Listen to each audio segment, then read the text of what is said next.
가족끼리 다투고 나서 며칠씩 말을 안 해본 적 있으신가요? 저는 그런 경험이 있습니다.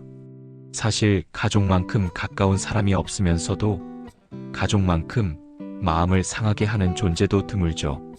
오늘은 가족 간 갈등이 왜 생기는지, 그리고 어떻게 하면 조금 더 편안하게, 따뜻하게 소통할 수 있는지 제 경험과 다양한 사례, 그리고 전문가들의 조언을 바탕으로 깊이 있게 풀어보려고 합니다.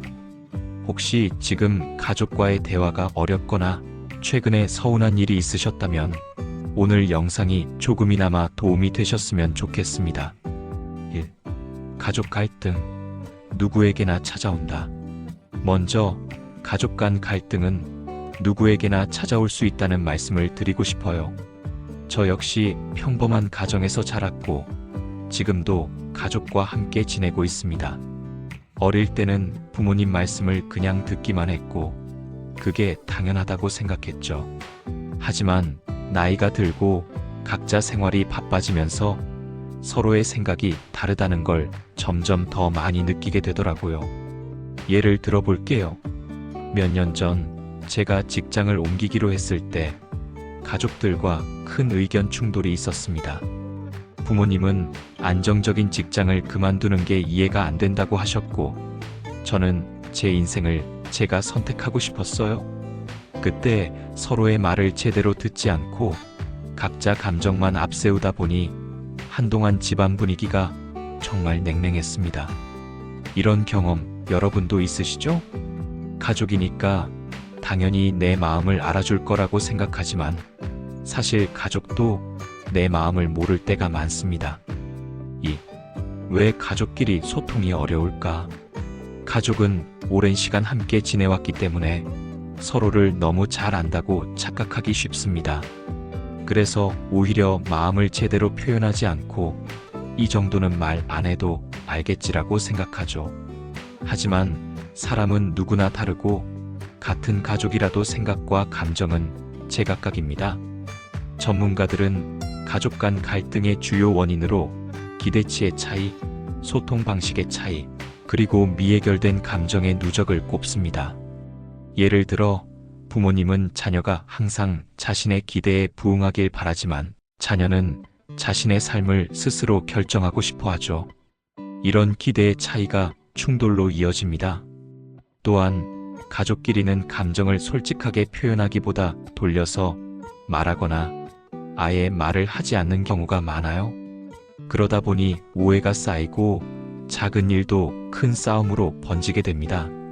3. 실제 사례로 보는 가족 갈등. 제가 직접 겪은 일뿐 아니라 주변에서도 비슷한 사례를 많이 듣습니다. 얼마 전 친구와 이야기를 나누다가 이런 얘기를 들었어요. 친구의 어머니께서 자주 밥은 먹고 다니니? 라고 물으신대요. 친구는 그 말이 잔소리처럼 들려서 짜증이 났다고 합니다. 하지만 어머니 입장에서는 걱정이 되니까 물어본 거죠. 이렇게 같은 말도 듣는 사람에 따라 다르게 받아들여집니다. 또 다른 사례는 한 시청자분께서 보내주신 사연입니다. 이분은 남편과의 사소한 말다툼이 점점 커져서 서로 며칠씩 말을 안 하고 지낸 적이 많았다고 해요. 남편이 그냥 좀 쉬어라고 했는데 본인은 그 말이 너무 무책임하게 들렸다고 합니다. 남편은 힘들어 보여서 쉬라고 한 건데 아내는 자기 일에 관심이 없다는 뜻으로 받아들인 거죠. 이런 오해는 가족 간에 정말 자주 일어납니다. 서로의 말을 끝까지 듣지 않고 내 감정만 앞세우다 보면 갈등이 깊어질 수밖에 없습니다. 4. 전문가가 말하는 가족 소통의 첫걸음. 그렇다면 이런 갈등을 어떻게 풀어가야 할까요? 가족 상담 전문가들은 감정의 솔직한 표현을 가장 먼저 강조합니다. 상대방을 탓하기 전에 내가 느낀 감정을 먼저 이야기하는 거죠. 예를 들어 당신이 이렇게 말해서 속상했다라고 말하면 상대방도 내 감정을 이해하려고 노력하게 됩니다. 반면 왜 자꾸 그렇게 해? 라고 따지면 상대방도 방어적으로 나오게 되죠. 또 하나 중요한 건 경청입니다. 상대방의 말을 끝까지 들어주고 중간에 끼어들지 않는 것만으로도 많은 오해가 풀린다고 해요. 고개를 끄덕이거나 내 말이 맞아라고 한마디만 해줘도 상대방은 존중받는다고 느낍니다. 5. 가족 소통. 이렇게 실천해보세요. 저도 처음에는 이런 소통 방법이 어색하게 느껴졌습니다. 하지만 조금씩 연습하다 보니 가족과의 대화가 훨씬 편안해졌어요. 가장 쉬운 방법은 감정 일기를 써보는 것입니다. 하루 동안 가족과 있었던 일 중 기뻤던 일과 섭섭했던 일을 간단히 적어보세요. 그리고 가족에게 직접 말로 표현해보는 거죠. 예를 들어, 오늘 엄마가 맛있는 반찬 해주셔서 정말 고마웠어요. 아까 아버지께서 말씀하신 부분이 조금 서운하게 느껴졌어요. 이렇게 솔직하게 말하는 연습을 하다 보면 가족도 점점 내 마음을 이해해주게 됩니다. 또 하나 추천드리는 방법은 가족회의입니다.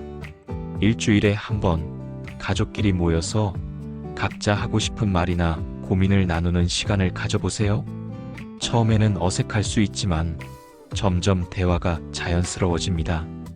6. 가족 갈등. 이렇게 해결해봤어요. 저의 경험을 조금 더 구체적으로 말씀드릴게요. 몇 년 전 동생과 크게 다툰 적이 있었습니다. 사소한 일로 시작된 말다툼이었는데 서로 감정이 상하다 보니 며칠 동안 말을 안 하게 됐죠. 처음에는 내가 뭘 잘못했지? 라는 생각만 들었어요. 그런데 시간이 지나면서 동생도 저와 비슷한 감정을 느끼고 있다는 걸 알게 됐습니다. 그래서 먼저 동생에게 그때 내가 너무 감정적으로 말해서 미안해라고 문자를 보냈어요. 동생도 나도 미안해. 사실 그날 기분이 안 좋아서 그랬어라고 답장을 주더라고요. 그때 느꼈습니다. 먼저 손을 내미는 게 어렵지만 한 번만 용기를 내면 오해가 쉽게 풀릴 수 있다는 걸요. 7. 가족 소통. 작은 변화가 큰 차이를 만든다. 가족과의 소통은 거창한 게 아닙니다. 작은 변화가 큰 차이를 만들어냅니다. 예를 들어 평소에 고마워, 수고했어 같은 말을 자주 해보세요. 이런 말들이 쌓이면 가족 간 신뢰가 깊어집니다. 또한 가족끼리도 예의를 지키는 게 중요합니다. 친구에게는 쉽게 하는 괜찮아? 힘들지 않아? 같은 말도 가족에게는 잘 안 하게 되죠. 하지만 가족에게도 이런 말을 해보면 생각보다 큰 힘이 됩니다. 8. 가족 소통. 세대 차이 극복하기. 요즘은 세대 차이 때문에 가족 간 소통이 더 어려워졌다는 분들도 많으세요. 부모님 세대는 직접적으로 감정을 표현하는데 익숙하지 않으시고 자녀 세대는 솔직하게 말하는 걸 더 선호하죠. 이럴 때는 서로의 방식을 존중하는 게 중요합니다. 부모님께는 저는 이렇게 생각해요라고 부드럽게 말씀드리고 자녀에게는 내 생각을 들어보고 싶어라고 먼저 물어보는 식으로 대화를 시작해보세요. 9. 가족 소통. 갈등이 생겼을 때 대처법. 갈등이 생겼을 때는 바로 해결하려고 하지 않아도 괜찮습니다. 잠시 시간을 두고 서로의 입장을 생각해보는 것도 좋은 방법입니다. 예를 들어 감정이 격해졌을 때는 잠깐만, 지금은 너무 화가 나서 대화를 이어가기 어렵겠어. 조금만 있다가 다시 이야기하자라고 말해보세요. 이렇게 잠시 거리를 두면 감정이 가라앉고 더 차분하게 대화할 수 있습니다. 그리고 갈등이 해결된 후에는 꼭 화해의 말을 전하는 게 중요합니다. 아까는 미안했어. 내 입장도 이해해보려고 노력할게. 이 한마디가 가족 관계를 훨씬 더 부드럽게 만들어줍니다. 10. 가족 소통. 실생활에서 바로 써먹는 팁. 지금부터는 실생활에서 바로 써먹을 수 있는 가족 소통 팁을 몇 가지 알려드릴게요. 하루에 한 번 가족에게 감사 인사를 전해보세요. 아침에 좋은 하루 보내세요. 저녁에 오늘도 수고 많으셨어요.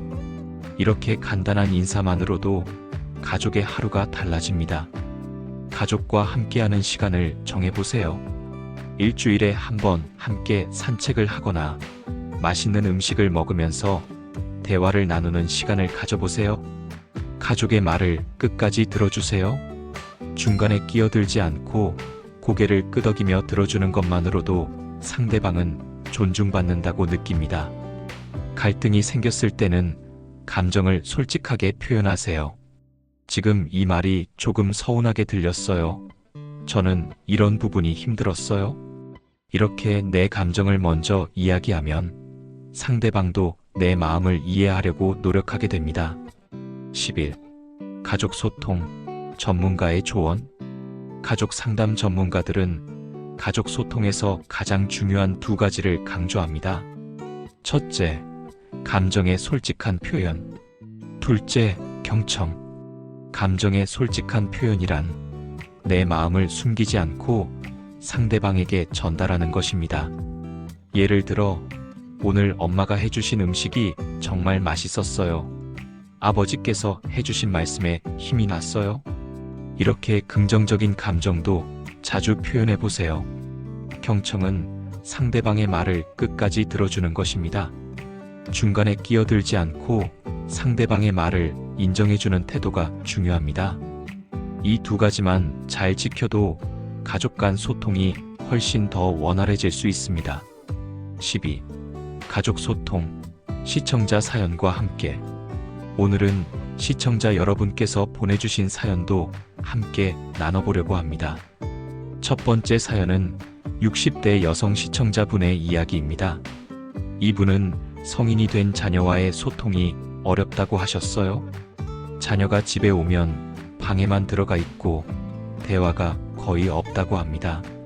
그래서 어느 날 용기를 내서 요즘 무슨 일 있어? 라고 물어봤더니 자녀가 아무 일도 없어요 라고만 대답하더랍니다. 이럴 땐 억지로 대화를 이어가려고 하기보다 자녀가 편하게 느낄 수 있도록 기다려주는 것도 좋은 방법입니다. 그리고 자녀가 관심 있어 하는 주제, 예를 들어 요즘 유행하는 음악이나 영화 이야기를 꺼내보는 것도 도움이 됩니다. 두 번째 사연은 50대 남성 시청자분의 이야기입니다. 이분은 아내와의 대화가 점점 줄어들어서 고민이라고 하셨어요. 서로 바쁘다 보니 자연스럽게 대화가 줄었고 가끔 대화를 해도 일상적인 이야기만 하게 된다고 합니다. 이럴 땐 특별한 이벤트를 만들어 보는 것도 좋습니다. 예를 들어 결혼 기념일에 함께 여행을 가거나 주말에 함께 영화를 보면서 자연스럽게 대화를 나눠보는 거죠. 13. 가족 소통, 감동적인 순간들. 가족과의 소통이 잘 이루어졌을 때 정말 감동적인 순간이 찾아오기도 합니다. 제가 아는 한 어르신은 평생 무뚝뚝하게 지내셨던 아버지와 어느 날 깊은 대화를 나누게 됐다고 합니다. 아버지께서 내가 있어서 정말 든든하다라고 말씀하셨을 때 평생 처음 듣는 말이라 눈물이 났다고 해요. 이렇게 가족끼리도 진심을 전하면 서로의 마음이 더 가까워질 수 있습니다. 14. 가족 소통, 실패와 성장의 반복. 가족 소통은 한 번에 완벽해지지 않습니다. 실패와 성장의 반복이 필요합니다. 저 역시 가족과의 갈등이 생길 때마다 실수도 하고 후회도 많이 했어요. 하지만 그 과정에서 서로를 더 이해하게 되고 조금씩 성장할 수 있었습니다. 중요한 건 포기하지 않는 것입니다. 한 번의 대화로 모든 갈등이 해결되지 않더라도 조금씩 노력하다 보면 분명히 변화가 찾아옵니다. 15. 가족 소통, 오늘부터 실천해보세요. 마지막으로 오늘 영상에서 나눈 가족 소통 방법을 정리해드릴게요. 감정을 솔직하게 표현하기, 상대방의 말을 끝까지 들어주기, 작은 감사와 칭찬 자주 전하기, 가족끼리도 예의를 지키기, 갈등이 생겼을 때는 잠시 시간을 두고 대화하기, 가족과 함께하는 시간을 정기적으로 만들기. 실패해도 포기하지 않고 반복하기. 이 중에서 한 가지만이라도 오늘부터 실천해 보시면 가족과의 관계가 조금씩 달라지는 걸 느끼실 수 있을 겁니다. 여러분, 가족은 때로는 내 마음을 가장 몰라주는 사람처럼 느껴질 때도 있지만 결국에는 내 편이 되어주는 소중한 존재입니다. 오늘 영상이 여러분의 가족 소통에 작은 도움이 되길 바라며 혹시 가족과의 소통에서 겪었던 고민이나 좋은 경험이 있으시다면 댓글로 나눠주세요. 여러분의 이야기가 또 다른 누군가에게 큰 힘이 될 수 있습니다. 지금까지 가족 소통, 갈등 없이 지내는 기술에 대해 이야기해봤습니다. 시청해주셔서 감사합니다. 다음 영상에서 또 뵙겠습니다.